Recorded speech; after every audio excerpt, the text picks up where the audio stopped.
un petit résumé de ce livre Émotions, enquête et mode d'emploi, pour lequel on jette un petit coup d'œil à la table des matières. Sur 48 pages, cette BD va nous emmener à travers pas mal de sujets autour des émotions. Aidés de ces deux acteurs de bande dessinée, Rator et Renardo, eh bien non, ils ne sont pas dans un bateau, et d'ailleurs on va prendre un peu d'altitude pour voir comment analyser un peu mieux en prenant du recul ce beau sujet qu'est la gestion des émotions pour notre bien-être et celui des autres.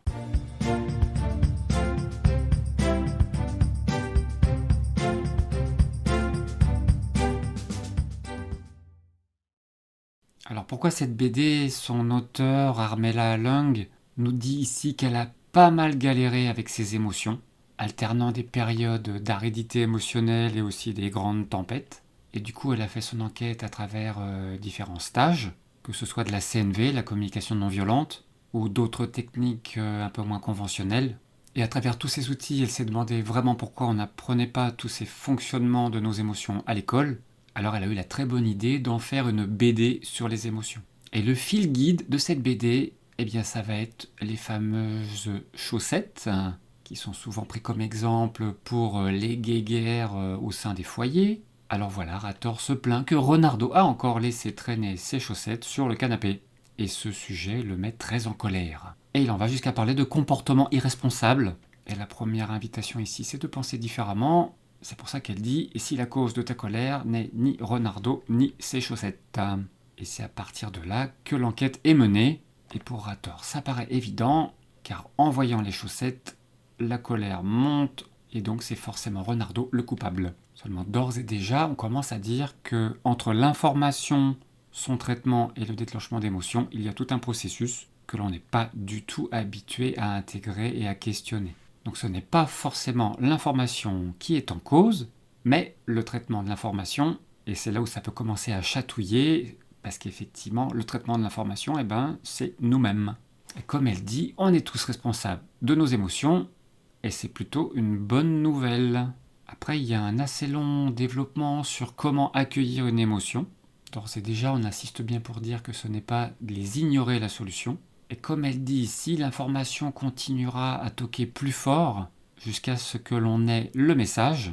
Et elle peut même finir par demander au corps de te porter l'information, d'où certaines maladies. Donc voilà, ici on verra différentes techniques pour apprendre à accueillir une émotion qui se présente à nous, ainsi que des techniques d'accueil pour les émotions un peu trop fortes, comme par exemple le point karaté. Car bien sûr, on va apprendre à ressentir les émotions dans son corps, mais on va aussi apprendre à ne pas les laisser s'accumuler. Un petit tour vers les sciences cognitives résumées ici et nos fameux 3 cerveaux. Premièrement, notre cerveau reptilien qui lui se charge des sensations et il a une très grande rapidité d'exécution. Sa priorité, c'est la survie. Puis on passe au cerveau limbique qui lui va traiter les émotions, pour arriver au néocortex qui lui est beaucoup plus lent, que ce soit vis-à-vis du langage ou des processus complexes. Plusieurs développements autour de ce sujet, mais ici l'idée c'est vraiment de prendre conscience que l'on a des fonctionnements automatiques qui, encore heureux, ont permis notre survie jusqu'à maintenant, mais qui ne sont pas forcément toujours adaptés à nos conditions de vie courantes et avec de multiples stresseurs. Et donc on va apprendre à se diriger un petit peu vers le néocortex pour appréhender et comprendre ce qui se passe dans nos réactions automatiques. Puis après, elle va aborder à savoir dans quelle direction on peut aller, avec ici la colère qui est un mouvement qui repousse, qui peut être bien utile pour poser des limites, voire défendre son espace vital. Puis nous avons le plaisir et la joie qui est un mouvement qui nous fait avancer. Là, c'est bien utile pour nous faire aller vers nos buts. Nous avons aussi la tristesse et enfin la peur, qui elle sera un mouvement de recul, qui pourrait être très utile pour réagir rapidement en cas de danger. Mais comme elle est très utile, elle est parfois souvent très présente, surtout à cause de certaines informations, même si elles sont très éloignées de nous. Alors voilà, elle va donner quelques astuces pour apprendre à relâcher la peur et aller vers le plaisir. En gros, éviter d'appuyer sur la pédale de frein à cause des peurs et trouver le chemin vers un peu plus de plaisir dans nos vies. Puis après, elle développe l'esprit, le souffle et le corps. Elle commence par expliquer qu'une émotion est une énergie qui traverse le corps. Elle fait le parallèle avec l'électricité. Et chose intéressante, elle nous dit que la première chose à vérifier, c'est donc de savoir si on a un corps en assez bon état pour supporter les émotions, et sinon le renforcer. Et bien sûr, les grands classiques pour avoir un corps en bon état, c'est bien manger même si ça veut tout dire et pas grand-chose, car cela doit être à mon sens individualisé, mais là c'est pas le sujet du livre. Aussi bien dormir, bien respirer, bien bouger, etc. Sur ma chaîne, vous trouvez suffisamment d'exemples autour de ces thématiques pour aller creuser un peu plus le sujet. Et elle développe aussi le sujet de la colère pour arriver à pouvoir la laisser sortir aussi et à ne pas l'accumuler. Après, elle nous parle de la boussole des émotions, en faisant le parallèle avec une boussole liée au nord magnétique de la Terre et une boussole qui pourrait être orientée en fonction des différentes émotions que l'on ressent. Et les frustrations peuvent indiquer que notre énergie est mal dirigée. Et donc la bonne nouvelle, c'est qu'on peut choisir sa direction, ce qu'elle va développer dans cette partie. Elle a une approche intéressante dans cette partie, les 5 vies imaginaires, où elle pose la question de savoir si on pouvait vivre 5 autres vies en plus de celle-ci, qu'est-ce que l'on serait amené à faire. Donc là, on est invité à écrire ça sur un petit carnet, et dans ces exemples, elle nous présentera des idées concrètes qui peuvent nous mettre sur le chemin d'une ou plusieurs de ces autres vies rêvées. Autre aspect aussi très intéressant sur ce triangle des Bermudes multitemporelles, ou dit autrement être dans le présent ou pas, ou comment stabiliser sa boussole. Car bien sûr, quand on est à la fois dans le présent et ou dans le passé et futur, eh bien la plupart du temps, nos pensées créent de fausses émotions. Que ce soit la colère d'un faux passé ou la peur d'un faux futur. Quand on dit faux, c'est qu'on a notre propre histoire sur ces deux aspects, mais notre histoire sera uniquement liée au traitement des informations comme vu au début. Alors voilà, c'est là où on revient au moment présent, car effectivement beaucoup de lignées spirituelles préconisent de ne faire qu'une seule chose à la fois, et de toujours revenir au moment présent, la seule chose que l'on vit vraiment. Un exemple qui peut paraître simple et que normalement on rencontre à peu près tous les jours, se brosser les dents et ne faire que ça, se concentrer sur le brossage pour qu'il soit efficace, pour ne rien oublier, pour avoir conscience du temps que l'on y passe. Et bien sûr, elle donne les exemples d'Eckhart Tolle avec le pouvoir du moment présent et elle développera pas mal d'astuces autour de ce sujet. Dans son petit chapitre sur les biscuits de la pleine conscience, elle nous explique comment profiter d'un biscuit en pleine conscience, solution qui pourra éviter de se retrouver avec une boîte de biscuits vide sans s'en être rendu compte, parce qu'on aura mangé ces biscuits en faisant autre chose et en ayant complètement occulté le fait qu'on était en train de manger des biscuits. Puis on arrive au chapitre neutraliser une pensée, avec une approche pas toujours évidente qui nous dit que dans ce monde, toute chose et son contraire sont vraies en même temps. On va faire un peu un tour du côté de la physique quantique entre autres. Et donc la proposition, c'est d'intégrer des pensées opposées. Tout ça en s'habituant à faire des phrases en positif. L'idée, c'est que quand on est coincé dans une pensée du genre « ma mère ne me laisse aucune place parce qu'elle est toujours en train de parler d'elle et elle ne me laisse pas assez de place pour m'exprimer », si dans cet exemple on intègre la pensée inverse, qui est « ma mère me parle beaucoup parce qu'elle me fait confiance, parce qu'elle m'aime bien et que du coup elle aime bien se confier à moi », et bien c'est comme ça que l'on arrive à neutraliser une pensée. Puis après elle fait un petit parallèle avec les radios que l'on peut être amené à écouter, en disant que quand on a trop de pensées, c'est qu'on n'est peut-être pas réglé sur la bonne station.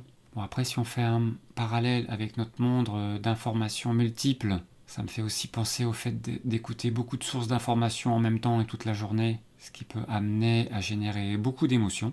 En tout cas, ce qu'elle dit, elle, ici, c'est que les émotions sont un paramètre pour régler nos stations. Ici, elle va donner des astuces pour avoir une pensée et ou un geste qui sera un refuge d'une situation apaisante, déjà vécue, qui nous permettra un peu plus facilement de revenir dans une certaine sérénité. Puis après, on aura plusieurs pages pour aider à trouver nos stations favorites. Puis après, on va être invité à voir le monde en panorama.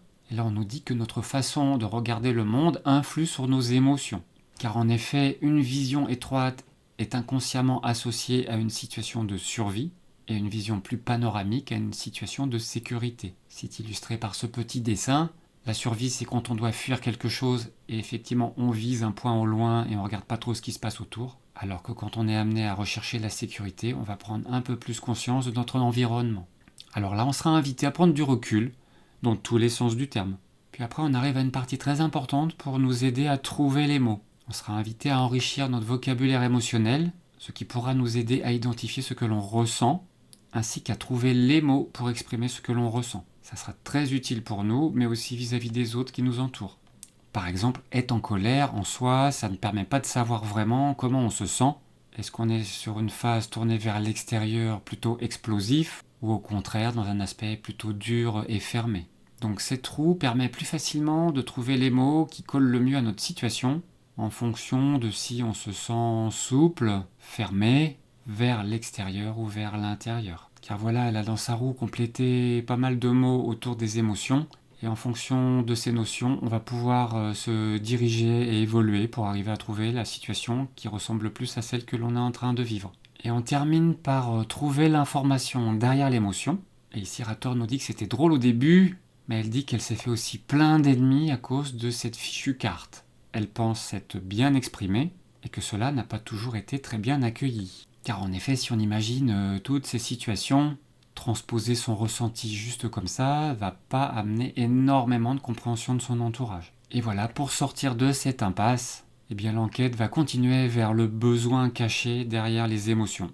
Car avant de pouvoir s'exprimer vers les autres, il va être très très utile de comprendre le besoin caché derrière l'émotion que l'on a ressentie.